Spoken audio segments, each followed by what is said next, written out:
El presidente se taimó, se amurró, enfurruñado, resolvió mantener al equipo ministerial, ese elenco que tuvo una modificación sustancial después de la derrota del plebiscito constitucional.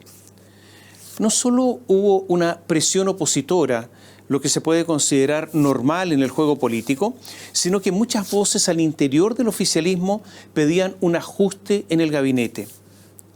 Ahora, que el presidente anda enojado no es un misterio para nadie de los que saben algo de política. En el último tiempo ha habido malas noticias.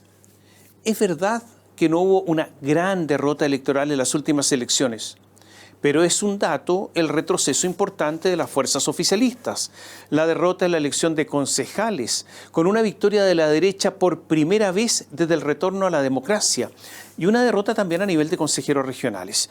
Y a esto se agrega el profundo daño causado por el caso Monsalve, que hirió el corazón mismo de la moneda, a la presidencia de la República. Y eso se une a la inseguridad pública, a la situación económica, con todas las proyecciones realizadas por Hacienda absolutamente equivocadas, con una estrechez fiscal que no se veía en décadas y con una herencia fiscal que no se veía en décadas, la que va a dejar, con hospitales sin recursos para llegar a fin de año, con cirugías que no se pueden realizar por falta de insumos y con listas de espera que crecen día a día.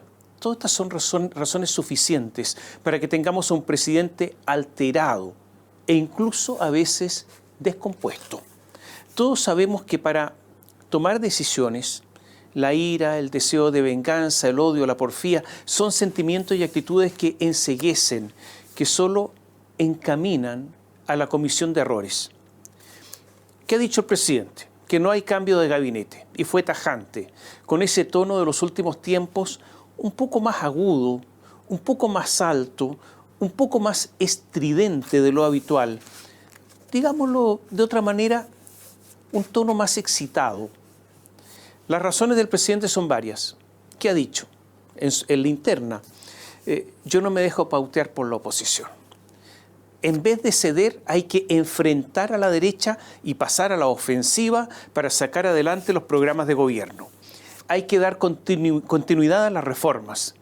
Si yo hago un cambio de gabinete, igual la oposición me criticaría, así que nada va a cambiar, da lo mismo hacer el cambio. Y además, los resultados de la última elección no son tan malos, no fueron para hacer modificaciones tan profundas. Estas son las razones que el presidente ha dado a su entorno. Pero cuando escucho eso de salir a enfrentar a la derecha y pasar a la ofensiva, no sé, se me viene el recuerdo de Hitler enterrado en el búnker de Berlín, rodeado por las fuerzas enemigas, ordenando a sus generales pasar a la ofensiva cuando ya no había divisiones, sino solamente la imaginación del dictador, cuando ya no quedaban soldados. ¿A la ofensiva con qué, presidente? ¿Con qué elenco? Y hay otro problema. No solo falta gente, sino que también no hay combustible. Es decir, no hay plata, no hay un peso. Desfondaron las arcas fiscales. Recuerdo a ese personaje que recibió como premio de consuelo por perder la candidatura a senador por Santiago, sin experiencia alguna, que le obsequiaron el cargo de embajador en Brasil, donde permanece hasta ahora. Él es el que anunció, vamos a meterle inestabilidad al país porque vamos a hacer transformaciones importantes, textual. Esta frivolidad o estas frivolidades las pagan los más pobres y estos quedan impunes. Tampoco hay que olvidar a aquellos que decían, hay que darle una oportunidad a los cabros, si finalmente hay que correr riesgos. Bueno, de la economía vamos a hablar más adelante, pero eso de correr riesgos también lo pagan los pobres. Esta semana recordé una película antigua, pero esa antigüedad no importa porque el ser humano en realidad cambia poco. La película se llama Un burgués pequeño, pequeño. Y es el retrato de un empleado público que en la invisibilidad de esas oficinas públicas llenas de papeles, van para allá y para acá llevando papeles. Lo único que desea este funcionario público es que su hijo entre a trabajar al mismo ministerio en el que él trabaja, en que él se desempeña. Ese es el sueño mayor, no es otro. Incluso se hace masón para eso y descubre en una grotesca ceremonia de iniciación algo que no lo sabía, que todos los funcionarios que lo rodeaban, sus compañeros de trabajo, todos eran masones y que en el trabajo no los saludaban, pero ahí estando entre los masones, los mismos, sí se saludaban entre ellos con muchísima complicidad. ¿Y por qué me acordé de esta película, El burgués pequeño pequeño? Por esa pretensión de que su hijo trabaje en el ministerio. O sea, como pretensión máxima. Ocurre que Manuel Monsalve debió salir de la Subsecretaría del Interior. Era el encargado del control de seguridad pública en el país. Lo reemplazó Luis Cordero y el Partido Socialista, con la senadora Paulina Bodanovich a la cabeza, se molestó, se incomodó. Esa incomodidad no era consecuencia de que uno de los suyos, Monsalve, aprovechando su cargo, se había convertido en un violador, sino porque Monsalve no fue reemplazado por otro socialista. Creen que la subsecretaría les pertenece. Y los PPD también se molestaron, porque sacaron al subsecretario de Prevención del Delito, Vergara, y nombraron a una ex-DC, Carolina Leitao. Y ellos, los PPD, creían que la Subsecretaría de Prevención del Delito les pertenecía.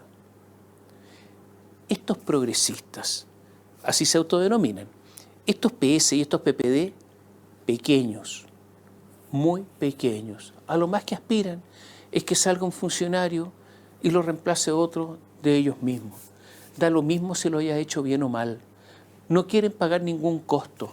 Imagínense en el caso de Monsalve. Pero imagínense, la pretensión es que lo reemplace otro socialista. En el caso de Eduardo Vergara, subsecretario de Prevención del Delito, que todos sabemos que ha fracasado, que lo reemplace otro de ellos mismos. Me acordé de esta película, que es una comedia, pero que tuvo ahora su propia versión entre nosotros.